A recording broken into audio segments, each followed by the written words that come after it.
ನಮಸ್ಕಾರ ಸ್ನೇಹಿತರೆ, ಇದು ನಮ್ಮ ಇವತ್ತಿನ ಪ್ರಾಪರ್ಟಿ. ನೀವೇನು ನೋಡ್ತಾ ಇದ್ದೀರಲ್ಲ 30-40 ಡೈಮೆನ್ಷನ್ನ ಈಸ್ಟ್ ಫೇಸಿಂಗ್ ಬಿಡಿಎ ಪ್ರಾಪರ್ಟಿ ಆಗಿರುತ್ತೆ. ನಾಡಪ್ರಭು ಕೆಂಪೇಗೌಡ ಲೇಔಟು 5th ಬ್ಲಾಕಿಗೆ ಸೇರುವಂಥ ಪ್ರಾಪರ್ಟಿ. ಒಂದೊಳ್ಳೆ ಪ್ರೈಮ್ ಲೊಕೇಶನಲ್ಲಿರುವಂಥದ್ದು.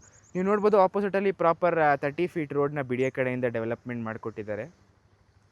ಹಾಗೆ ಸುತ್ತಮುತ್ತ ನೀವು ನೋಡ್ತಿದ್ದೀರ ಲೇಔಟ್ ಯಾವ ರೀತಿ ಡೆವಲಪ್ಮೆಂಟ್ಸ್ ಆಗಿದೆ ಅಂತ ಹೇಳಿ. ಒಂದೊಳ್ಳೆ ಪ್ರೈಮ್ ಇನ್ವೆಸ್ಟ್ಮೆಂಟು, ಪ್ರೈಮ್ ಲೊಕೇಶನ್ಸ್ ಅಂತಲೇ ಹೇಳ್ಬೋದು.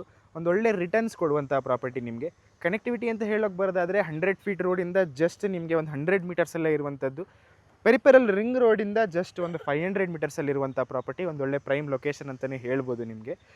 ಕಮ್ಯೂಟ್ ಮಾಡೋದಕ್ಕೆ ಅಂತ ಹೇಳಿದ್ರೆ ಚಲ್ಲಘಟ್ಟ ಮೆಟ್ರೋ ಸ್ಟೇಷನ್ ಆಗಿರ್ಬೋದು, ಮೈಸೂರು ಬ್ಯಾಂಗ್ಳೂರು ಹೈವೇಸ್ ಆಗಿರ್ಬೋದು, ಜಸ್ಟ್ ನಿಮಗೆ 1 ಕಿಲೋಮೀಟರ್ 1.5 ಕಿಲೋಮೀಟರ್ ರೇಡಿಯಸ್ಸಲ್ಲಿರುವಂಥದ್ದು. Prime location. ನಿಮಗೆ ಕಮ್ಯೂಟ್ ಮಾಡೋದಕ್ಕೂ ಯಾವುದೇ ಥರ ಸಮಸ್ಯೆ ಇಲ್ಲ. ನಿಮಗೆ ಎಲ್ಲ ಕೂಡ ತುಂಬ ನಿಯರ್ ಬೈಯಲ್ಲೇ ಇರುವಂಥದ್ದು. ಕಾಲೇಜಸ್ಸು, ಸ್ಕೂಲ್ಸು, ಹಾಸ್ಪಿಟ್ಲು ಅಂತ ಹೇಳೋಕ್ಕೆ ಬರ್ತದೆ. ರಾಜರಾಜೇಶ್ವರಿ ಡೆಂಟಲ್ ಆಗಿರ್ಬೋದು, ಇಂಜಿನಿಯರಿಂಗ್ ಆಗಿರ್ಬೋದು, ಹಾಸ್ಪಿಟಲ್ ಆಗಿರ್ಬೋದು, ಜಸ್ಟ್ ನಿಮಗೆ ವಿತಿನ್ 1 ಕಿಲೋಮೀಟರ್ ರೇಡಿಯಸ್ಸಲ್ಲಿರುವಂಥದ್ದು. ಹಾಗೆ ನ್ಯಾಷನಲ್ ಪಬ್ಲಿಕ್ ಸ್ಕೂಲು ತುಂಬಾ ನಿಯರ್ ಬೈಯಲ್ಲಿದೆ. ಹಾಗೆ ಪದ್ಮಶ್ರೀ ಇನ್ಸ್ಟಿಟ್ಯೂಟ್ ಕೂಡ ತುಂಬಾ ನಿಯರ್ ಬೈಯಲ್ಲಿರುವಂಥದ್ದು. ಒಂದೊಳ್ಳೆ ಪ್ರೈಮ್ ಲೊಕೇಶನ್ ನಿಮಗೆ ಸೈಡ್ಗೆ ಇನ್ವೆಸ್ಟ್ ಮಾಡೋದಕ್ಕೆ.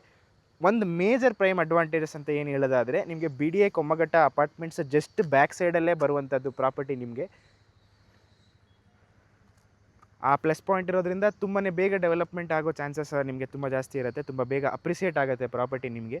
ಈ ಪ್ರಾಪರ್ಟಿಯ ಪ್ರೈಸಿಂಗ್ ತಿಳ್ಕೊಳ್ಳೋದಕ್ಕಾಗಿ ಕೆಳಗಡೆ ಕೊಟ್ಟಿರೋ ಕಾಂಟ್ಯಾಕ್ಟ್ ನಂಬರ್ಗೆ ಕಾಲ್ ಮಾಡಿ. ನಿಮಗೆ ಇದೇ ರೀತಿ ಬೇರೆ ಯಾವ ಪ್ರಾಪರ್ಟೀಸ್ಗಳು ಬೇಕು ಅಂತ ಹೇಳಿದ್ರು ನಮ್ಮ ರಾಘವೇಂದ್ರ ಎಸ್ಟೇಟ್ಸ್ನ ಕಾಂಟ್ಯಾಕ್ಟ್ ಮಾಡಿ.